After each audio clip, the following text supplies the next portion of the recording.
একদিন বিশ্বাবসু পশু শিকার করতে গিয়ে হঠাৎ করে তিনি দর্শন করলেন একটা পর্বতের গুহার ভিতরে নীলমাধব রয়েছেন।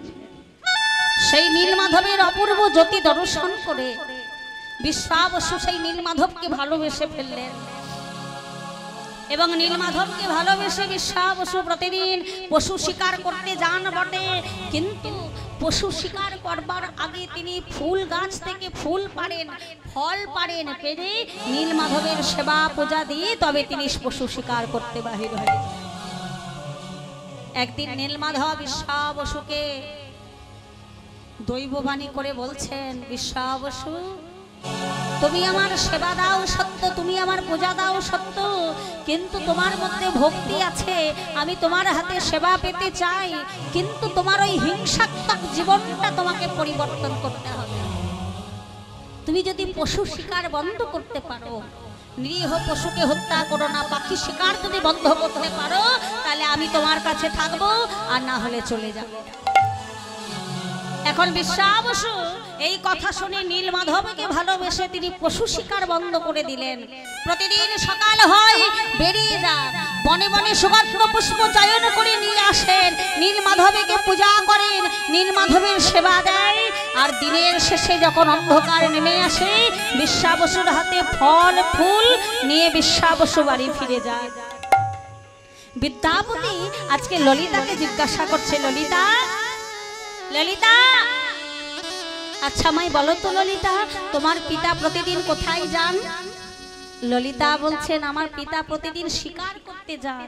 না ললিতা না, যারা শিকার করতে যাবে তাদের গায়ে রক্ত থাকবে, দুর্গন্ধ থাকবে, কিন্তু তোমার পিতার শরীরে তো সৌগন্ধ ছড়ায়। তোমার পিতার হাতে আমি ফুল দেখেছি, ফল দেখেছি, প্রসাদ দেখেছি। সত্যি করে বলো ললিতা, তোমার পিতা কোথায় যায়? আর তুমি যতক্ষণ না আমায় বলবে আজ থেকে আমি তোমার হাতে জলস্পর্শ করব না। ও মায়েরা, স্বামী যদি স্ত্রীর হাতে জলস্পর্শ না করেন, যদি প্রতিজ্ঞা করেন, তাহলে জগতে যারা প্রতিব্রতা রমণী তারা কি আর থাকতে পারে? একদিন ললিতা তার স্বামীকে বলছেন, স্বামী আমার পিতা প্রতিদিন ভোরবেলা উঠে সেই নীলগিরি পর্বতের গুহার ভিতরে নীল মাধব আছেন, আর সেই নীল মাধবের সেবা দিতে আমার পিতা প্রতিদিন প্রভাতে বাহির হয়ে যায়। কি বললে ললিতা? নীলমাধব? তুমি সত্যি বলছো? সত্যি বলছো ললিতা? তোমার পিতা নীলমাধবের সেবা দিতে যায়? আহা নীলমাধব, সত্যি তুমি করুণাময়, সত্যি তুমি দয়াময়। আজকে বিদ্যাপতি আজকে গাইতে লাগলো নীলমাধবের উদ্দেশ্যে। কি গাইছে? ওগো অগতের গতি তুমি, অগতের গতি তুমি, ওগো দয়াময়, তোমার করুণার ধারা অবিরত বয়, তোমার করুণার ধারা অবিরত বয়, অগতের গতি তুমি, অগতের গতি তুমি, ওগো দয়াময়, ওগো তোমার করুণার ধারা অবিরত বয়, তোমার করুণা ধারা অবিরত নেবা, ওগো তোমার করুণার ধারা অবিরত বয়। তাই গৌর হরি হরি, তোমার করুণা ধারা অবিরত নেবা, তোমার করুণার ধারা বয়ে চলেছে, তোমার করুণার ধারা বয়ে চলেছে তোমার করুণার ধারা ও ধারা বয়ে চলেছে তোমার করুণা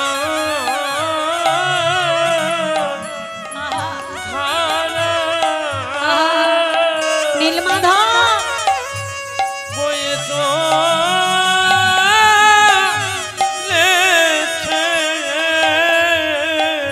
বলে এই বিশ্ব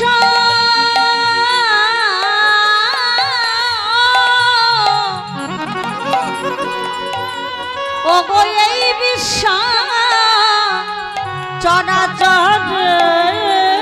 চরাচরের মাঝে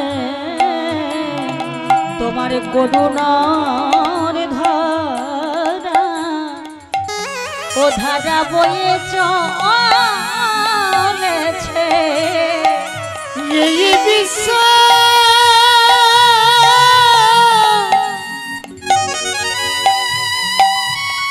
এই বিশ্ব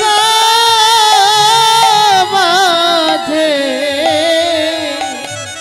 ওগো তোমার করুণার ধারা ধারা বয়ে চলেছে এই বিশ্ব বিশ্ব মাঝে করুণার ধারা বয়ে চলেছে এই বিশ্ব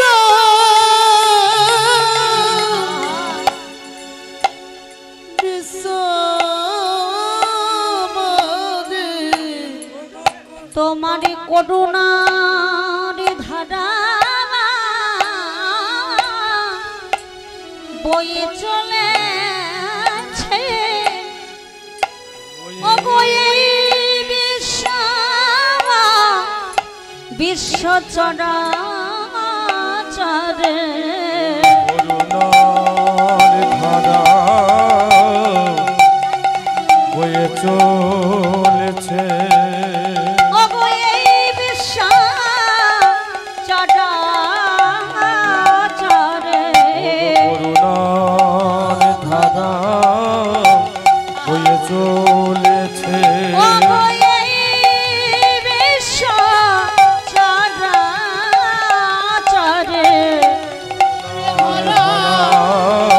বয়ে চলেছে ওগো এই বিশ্ব চরাচরে করুণার ধারা বয়ে চলেছে ওগো এই বিশ্ব চরাচরে করুণার ধারা বয়ে চলেছে ওগো এই বিশ্ব চরাচরে তোমার করুণার ধারা বয়ে চলেছে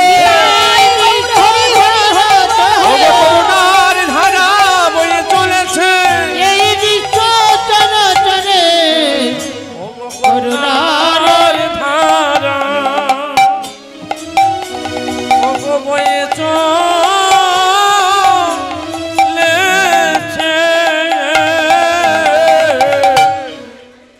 বললে কৃপাময় তোমার করুণার ধারা বিশ্ব সংসারের মাঝে বিশ্ব চরাচরের মাঝে বয়ে চলেছে তুমি বড় করুণাময় তুমি বড় কৃপাময় আজকে তাই তো তুমি নিজ গুণে কৃপা করে তোমার সন্ধান তুমি নিজেই দিলে এবার ললিতাকে বলছে ললিতা তোমাকে একটা কাজ করতে হবে ললিতা তোমার পিতার কাছে জানতে হবে তোমার পিতাকে তুমি একবার বলো যে নীল মাধবের যেন সন্ধান আমায় করিয়ে দেয় এখন ললিতা গিয়ে পিতাকে বলছে পিতা পিতা তুমি একদিনের মতো তোমার জামাইকে একটু নীল মাধবের দর্শন করিয়ে দাও যেই না বলেছে আজকে বিশ্বা বসু চিৎকার করে উঠেছে না সে যে আমার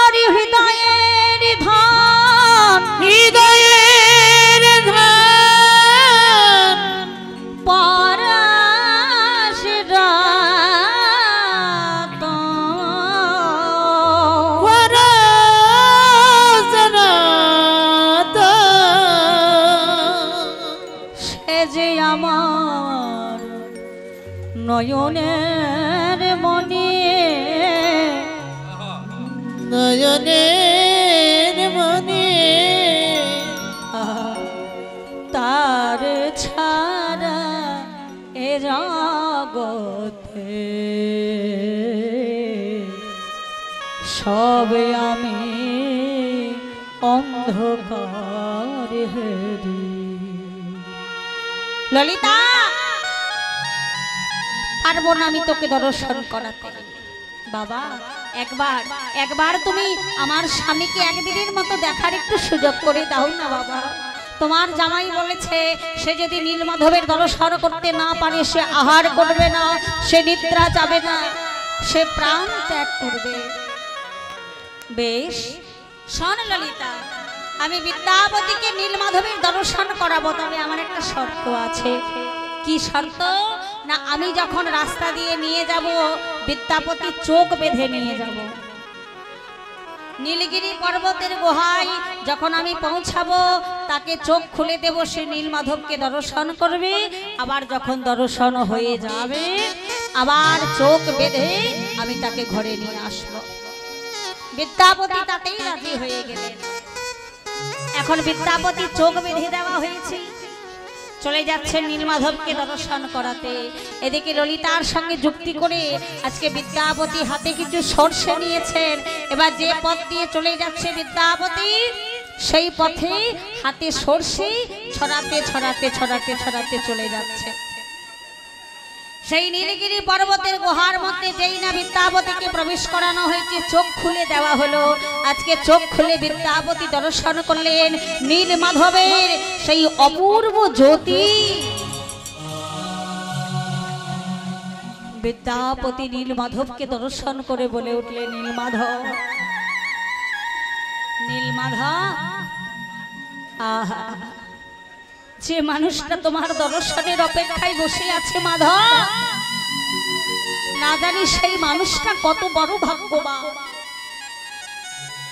ও নীলমাধব, আমি তো তোমাকে দর্শন করলাম, কিন্তু যে মানুষটা তোমাকে দর্শন করবে বলে আজকে দীর্ঘদিন ধরে তোমার আশা পাতে চেয়ে বসে আছে, না জানি সে কত বড় ভক্ত।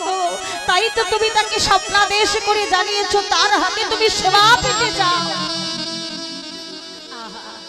বিদ্যাপতি নীলমাধবকে দর্শন করলেন। যখন নীলমাধবের দর্শন হয়ে গেল বিদ্যাপতি চোখ বেঁধে আবার বাড়ি ফিরিয়ে নিয়ে এলেন বিশ্বাবসু। ও মাইনা, যখন বিশ্বাবসুকে ফিরিয়ে নিয়ে এলেন এবার বিদ্যাপতি চলে গেলেন কোথায়? সেই অবন্তী নগরে। অবন্তী নগরে গিয়ে মহারাজকে সংবাদ দিলেন। রাজা ইন্দ্রদুম্নকে বললে, মহারাজ, মহারাজ, আমি আপনার নীলমাধবের সন্ধান পেয়েছি। পেয়েছো? কোথায় পেয়েছো? আগে মহারাজ এই পুরীধাম থেকে সেই নীলগিরি পর্বত হচ্ছে 100 কিলোমিটার দূর। সেই নীলগিরি পর্বতের গুহার মধ্যে রয়েছে আপনার নীলমাধব। আনন্দ ধরছে না মহারাজ? ঢাক ঢোল নিয়ে আসুন, কাসর নিয়ে আসুন, ঘন্টা নিয়ে আসুন, সবাইকে খবর দিন আমরা নীলমাধবকে আনতে যাব। তাই আজকে ঢাক ঢোল পিটিয়ে ঘন্টা কাশি বাজিয়ে আজকে চলে যাচ্ছে নীলমাধবকে আনতে। ওগো ঢাকে বাজে ঢোল বাজে বাজে সানাই, ঢোল বাজে বাজে গো ছানা, ঢাক বাজে ঢোল বাজে বাজে রে সানা, ঢাক বাজে ঢোল বাজে বাজে রে ছানা, ঢাক বাজে ঢোল বাজে, ঢাক বাজে ঢোল বাজে, ওগো ঢাক বাজে ঢোল বাজে বাজে সানাই, ঢাক বাজে ঢোল বাজে বাজে রে ছানা, আরে ঢাক বাজে ঢোল বাজে বাজে সানাই, ঢাক বাজে ঢোল বাজে বাজে রে ছানা, ওগো অবন্তী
আনন্দ ধরছে না। এবার নীলমাধবকে নিয়ে এলেন অবন্তী নগরে নিয়ে এসে রাজা ইন্দ্রদুম্ন সেই নীলমাধবের প্রতিষ্ঠা করলেন। কিন্তু বিশ্বাবসু তিনি যখন নীলগিরি পর্বতে প্রবেশ করলেন নীলমাধবের সেবা দেবেন বলে, তখন দেখছে নীলমাধব আর সেই পর্বতের গুহার মধ্যে নাই। যেই না বিশ্বাবসু দর্শন করলেন নীলমাধবে নাই, নীলমাধবে না বিশ্বাবসু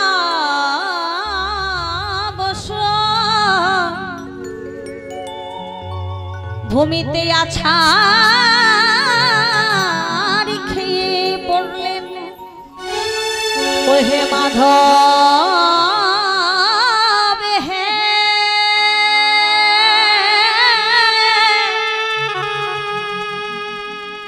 ওহে মাধব,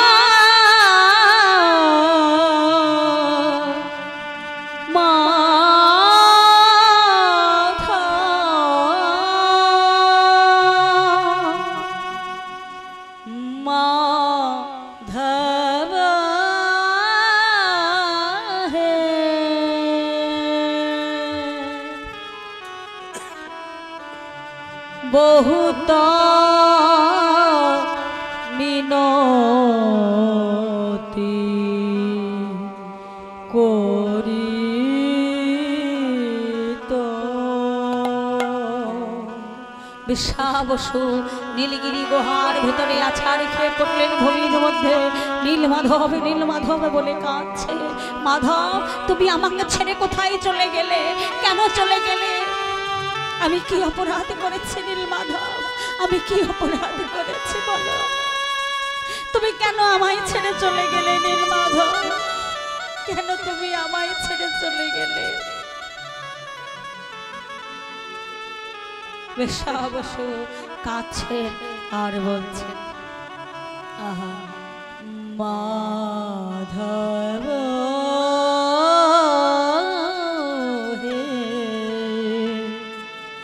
বহুত মিনতি করি তো। হে মাধব হে,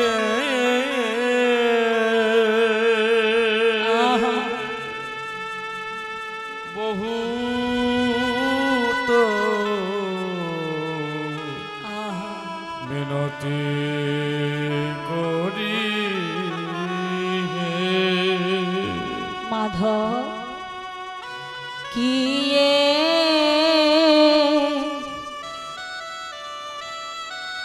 জনম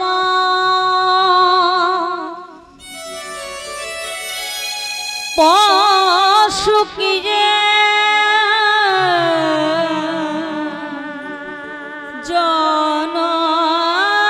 জনমিয়ে কিয়ে মানস পশু কিয়ে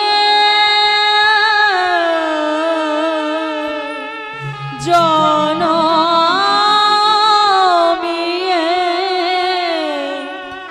তুমি দয়া যেন না ছাড়িও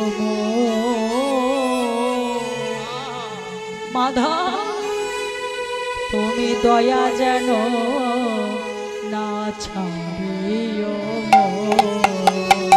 তুমি দয়া যেন না ছাড়িও মাধব, দয়া যেন না ছাড়িও তুমি দয়া যেন ছেড়ো না মাধব, তুমি দয়া যেন ছেড়ো না ওহে মাধব হে,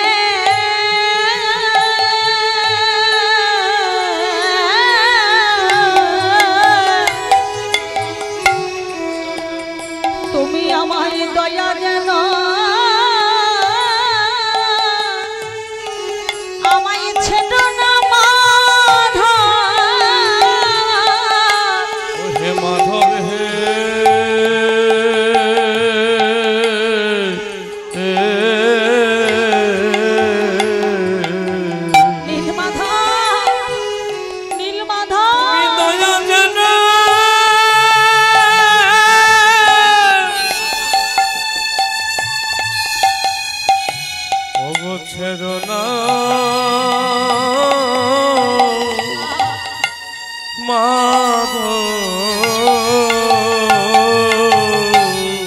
তুমি আমায় মানুষ করো বা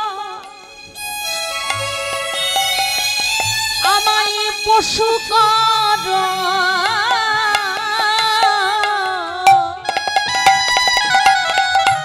আমায় কভু দয়া জানো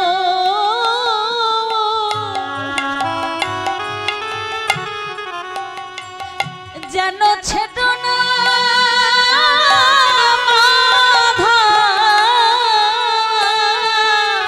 আমায় মানুষ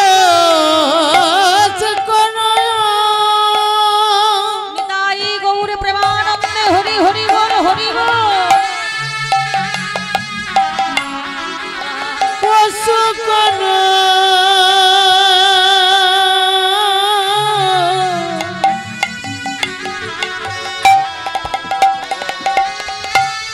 দয়া যেন ছেড়ো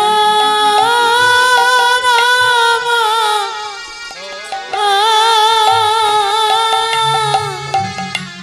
আমায় দয়া যেন না ছড়িও আমায় দয়া যেন না ছাড়িও দয়া যেন না ছড়িও মা। দয়া যেন না ছড়িও মা।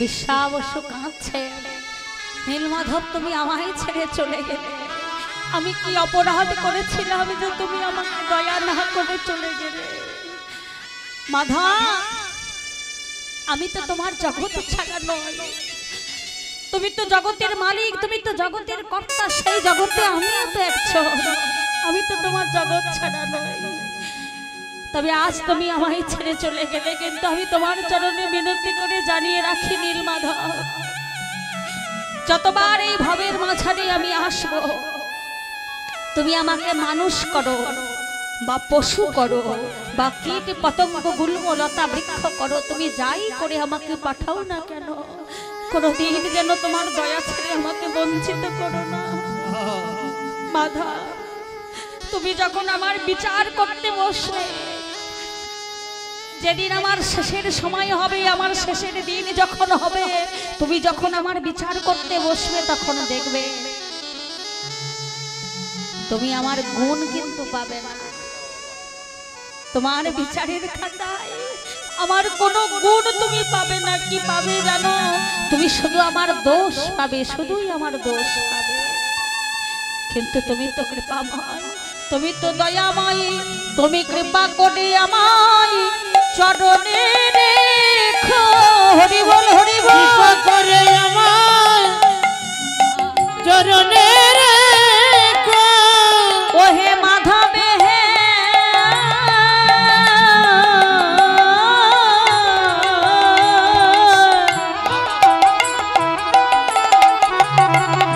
তুমি কৃপা করে আমায় চরণে রেখো। ও হে মাধব হে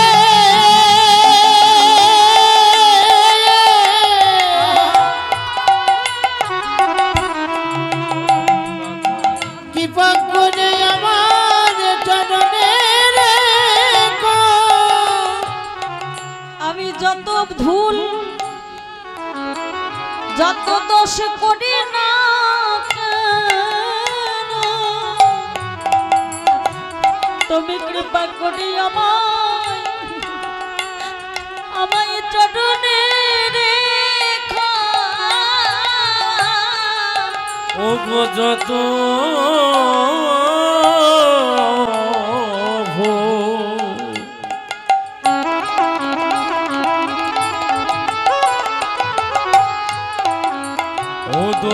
করি না কেন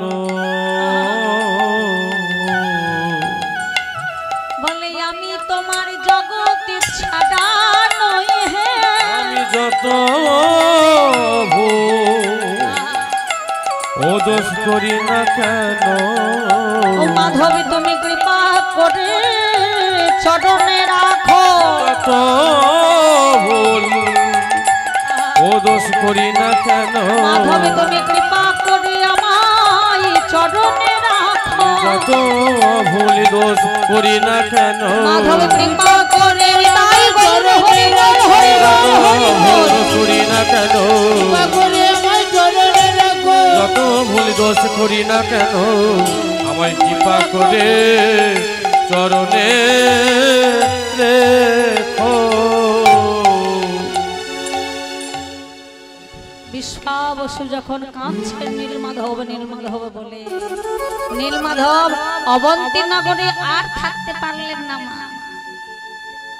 সেই অবন্তী নগর থেকে নীলমাধব আবার বিশ্বাবসুর কাছে নীলগিরি পর্বতে চলে এলেন বললেন বিশ্বাবসু তোমার ভক্তি দেখে আমি আজ থেকে কথা দিলাম আমি তোমার কাছেই থাকব আর আমি তোমায় ছেড়ে যাব না বিশ্বাবসুর মনে বড় আনন্দ হলো বটে কিন্তু অবন্তী নগরে যে আবার দুঃখের ছায়া নেমে এলো পুরীধামের শ্রীক্ষেত্রে আজকে দুঃখের ছায়া রাজা ইন্দ্রদম্ন কাঁদছে নীলমাধব তুমি যদি আমাকে স্বপ্ন দেখালে তাহলে তুমি আবার আমায় ছেড়ে চলে গেলে কেন নীলমাধব আজকে স্বপ্নাদেশ করে বললে শোনো রাজন আমি তোমার কাছে আবার আসব তবে নীলমাধবের রূপে নয় তোমার কাছে আমি আসব জগন্নাথ রূপে ওই যে সমুদ্রে একটা দারু কাষ্ঠ ভেসে আসছে ওই দারু কাষ্ঠটাকে তুলে নিয়ে এসে তুমি তিনটে বিগ্রহ তৈরি করবে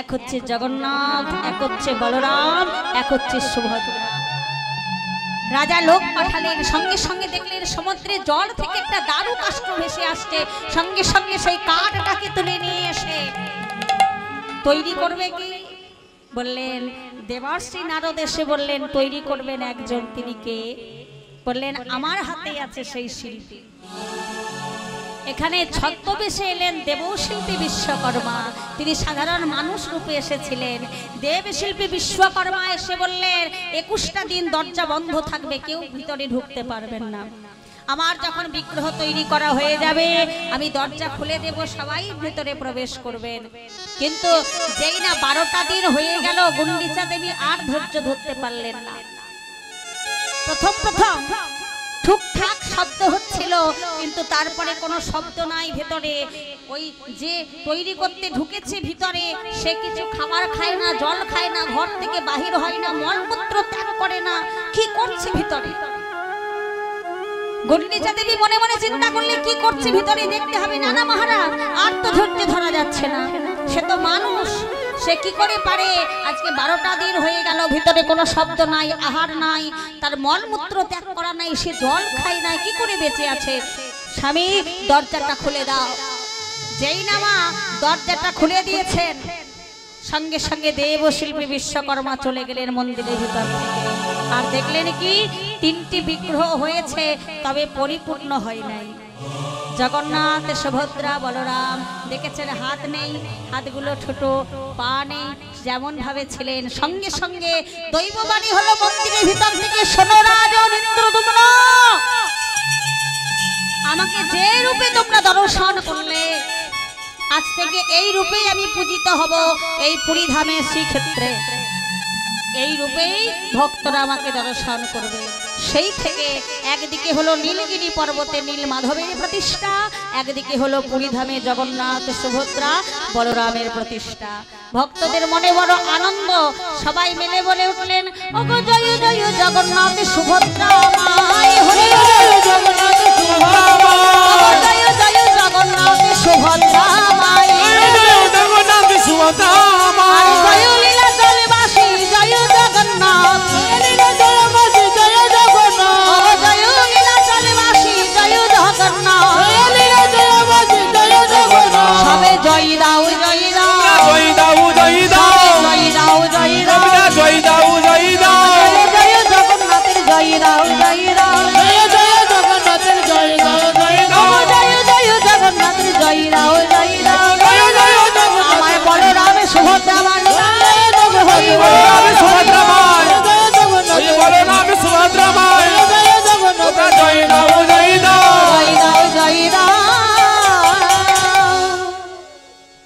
মাগো এখানে আমার নীলমাধবের প্রতিষ্ঠা হলো, জগন্নাথের প্রতিষ্ঠা হলো, ভক্তদের মনে আনন্দ ধরছে না, এবার চলুন।